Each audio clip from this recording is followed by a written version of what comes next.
ఇవాళ కేటీఆర్ మాట్లాడుతూ జొన్నలు కొనుగోలు చేస్తలేరంట. వాళ్ళ హాయంలో పండిన సాగెంత కొన్నదెంత? 60,000 క్వింటాల కంటే ఎక్కువ కొనలే ఆదిలాబాద్ జిల్లా కాదు మొత్తం రాష్ట్రం అంతా జొన్నలు తెల్ల జొన్నలు. ఇవాళ మేము 2,40,000 క్వింటాలు కొన్నాము, ఇంకా ఉన్నది ఇంకా కొంటాము. ఊరికే కొనలేరు అని అంటే ఇప్పుడు వరి కానీ మొక్కజొన్న కానీ వాళ్ళ హాయంలో పండిన దానికంటే ఇలా వరిలో 15 లక్షల ఎకరాలు ఇవాళ సాగు పెరిగింది. అంటే 15 లక్షల ఎకరాలు అని అంటే అట్లే మక్కలు కూడా 5-6 లక్షల కంటే ఎకరాలు సాగు కాలి రాష్ట్రం అంతా ఎప్పుడు కూడా యాసంగిలో.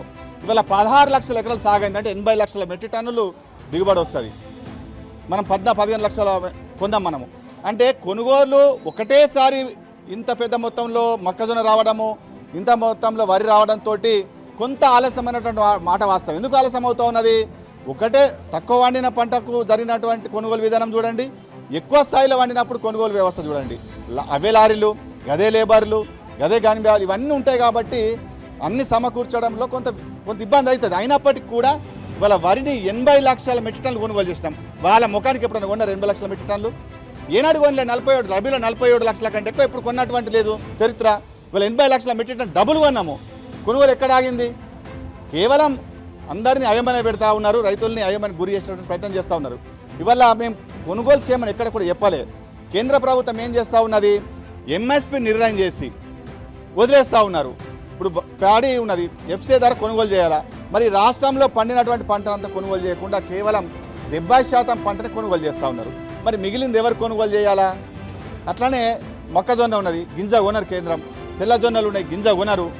మిగిలిన పప్పు దినుసులు ఏదైతే శనగలు ఉన్నాయో, ఆయిల్ సీడ్స్, సోయాబీన్ ఉన్నదో 25% మాత్రమే వాళ్ళు కొనుగోలు చేస్తూ ఉన్నారు. మరి కేంద్ర ప్రభుత్వం ఎందుకు పూర్తిగా కొనుగోలు చేయదని దీంట్లో వాళ్ళ మీద ఒత్తిడి చేయడం కోసం మేము చెప్తున్నాం తప్పితే కానీ కొనమని ఎక్కడ లేదు. కొనకపోతే ఇలా తెల్లజొన్నలు కొంటున్నాం కదా.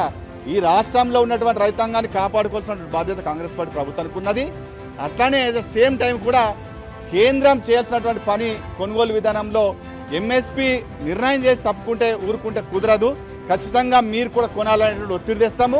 అట్లానే రాష్ట్రంలో పండించినటువంటి పంటలను కొనుగోలు చేస్తామనేటువంటి మాట రైతాంగం చెప్తా ఉన్నాం. ఇది కేవలం కేంద్రం విధి విధానాలకు అనుకూలంగా కొనుగోలు వ్యవస్థ ఉంటే చెప్పారు తప్పితే కానీ మేము కొనమని ఎక్కడ కూడా చెప్పారు. ఊరికే వరి కొనారట అని ప్రచారం మొదలుపెట్టారు.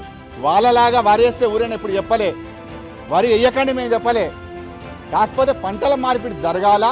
ఒకటే పంటకు వెళ్తే రేపు రాష్ట్రంలో నీటి సమస్య, కరెంటు సమస్య, భూమి సమస్య అన్ని ఏర్పడతాయి. కాబట్టి ఈ రాష్ట్రాన్ని అవసరాలకు, వినియోగదారులకు అవసరాల రీత్యా మరి అనేక పంటలను మనము దిగుమతి చేసుకుంటున్నాం. కూరగాయలు 10 లక్షల మెట్రిక్ టన్నులు దిగుమతి చేసుకుంటాము. పప్పు దినుసు 9 లక్షలు చేసుకుంటున్నాము. ఆయిల్ సీడ్స్ 5 లక్షలు చేసుకుంటాం. ఇవన్నీ మన దగ్గర పండేటే కాబట్టి ఈ పంటల వైపు మార్పిడి జరగాల. ఒక 2-3 ప్రధాన పంటలకే కావద్దని చెప్తున్నాం తప్పితే కానీ బలవంతంగా ఎక్కడ కుదరట్లేదు. ఇంకోటి కూడా చెప్తా ఉన్నాం, ఇవాళ ఎవరైతే పంటల మార్పిడి చేసుకుంటారో వాళ్లకు ఏ రకంగా ఆదుకోవాలి, ఏ రకమైన ప్రోత్సాహం ఇవ్వాలన్నటువంటి చర్చ ప్రభుత్వం ఆలోచన చేస్తూ ఉన్నది.